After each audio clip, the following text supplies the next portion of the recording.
Assalamualaikum warahmatullahi wabarakatuh. Perkenalkan, nama saya Lalu Firman Syukrian dengan nomor induk mahasiswa 23241031, Prodi Pendidikan Teknologi Informasi, mata kuliah Evaluasi Pembelajaran kelas A. Baiklah teman-teman, saya di sini akan memaparkan materi atau membahas materi tentang evaluasi pembelajaran. Apa sih evaluasi pembelajaran itu? Mari simak dengan baik video yang saya buat ini.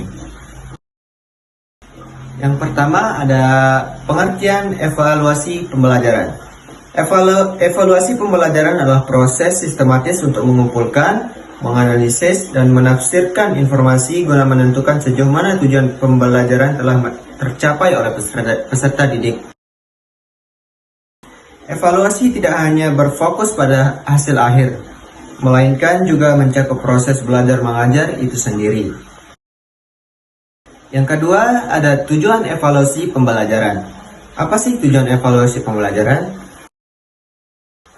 Tujuan evaluasi pembelajaran adalah mengetahui nilai pencapaian kompetensi siswa, memberi umpan balik kepada siswa dan guru, memberikan keberhasilan program pembelajaran, menyusun perencanaan pengajaran lanjutan.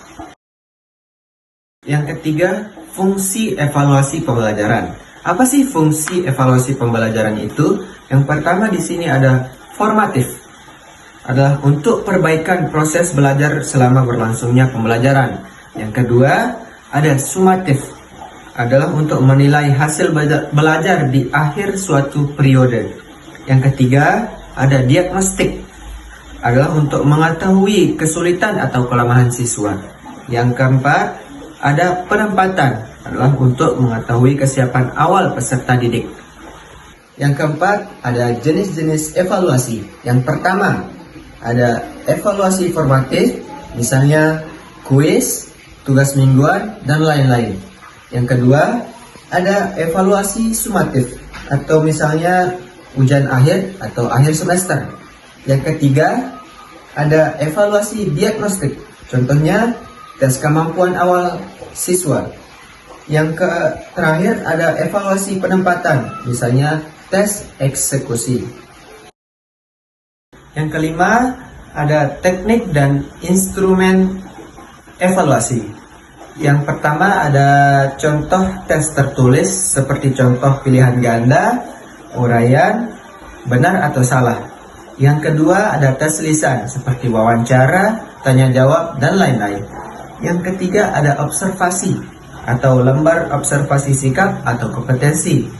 Yang terakhir ada penugasan atau portofolio, adalah proyek, karya tulis, atau laporan. Kemudian saya akan membahas penerapan teori humanistik dalam materi evaluasi pembelajaran. Menurut Carl Rogers dan Abraham Maslow, teori humanistik adalah menekankan pada perkembangan pribadi dan potensi individu secara optimal dengan pendekatan yang empatik, suportif, dan berpusat pada siswa atau student-centered. Cara menerapkan teori humanistik. Yang pertama adalah memberikan ruang untuk refleksi diri.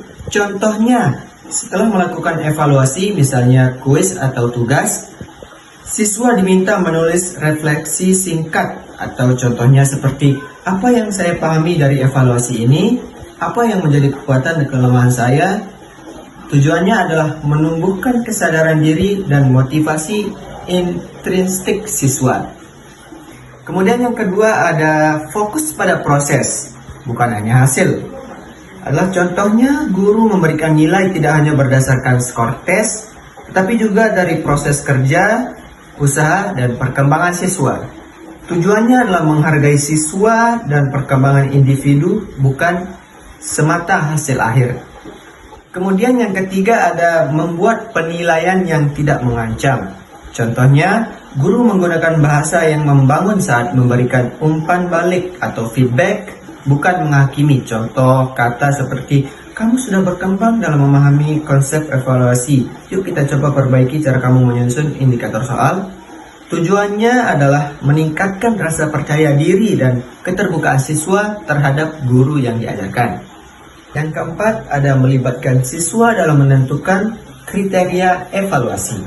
Contohnya, guru berdiskusi bersama siswa dalam menyusun rubrik penilaian tugas proyek. Tujuannya, memberikan rasa memiliki terhadap proses belajar mengajar. Yang kelima atau yang terakhir adalah menumbuhkan rasa aman dan nyaman dalam belajar. Contohnya, kelas diciptakan sebagai tempat yang mendukung secara emosional. Guru menghindari perbandingan antara siswa. Tujuannya, siswa tidak takut gagal, lebih terbuka dalam belajar dan berani mencoba.